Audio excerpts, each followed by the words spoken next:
प्रायेण प्रावृषि प्राणिसङ्कुलं वर्त्म दृश्यते अतस्तेषाम् अहिंसार्थं पक्षा वै श्रुतिचोदनात्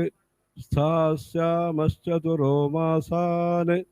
अत्रैवासति बाधके निवसन्तु सुखेनात्र गमिष्यामः कृतार्थताम् यथाशक्ति च शुश्रूषां करिष्यामः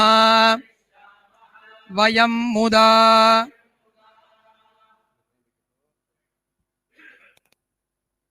प्रायेण प्रावृषि प्राणिसङ्कुलं वर्त्म दृश्यते अतस्तेषामहिंसार्थं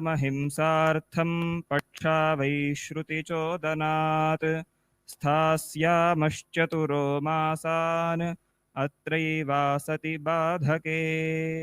निवसन्तु सुखेनात्र गमिष्यामः कृतार्थताम् यथाशक्ति च शुश्रूषां करिष्यामः वयं मुदा। जगद्गुरु शंकराचार्य महाराज की, कांची कामकोटि पीठाधिपति जगद्गुरु शंकराचार्य महाराज की, आदि शंकराचार्य परंपरागत मूलाम्नाय सर्वज्ञ श्री शंकर विजयेंद्र सरस्वती महाराज की, आदि शंकराचार्य परंपरागत मूलाम्नाय सर्वज्ञ श्री सत्यचंद्र शेखरेंद्र सरस्वती महाराज की।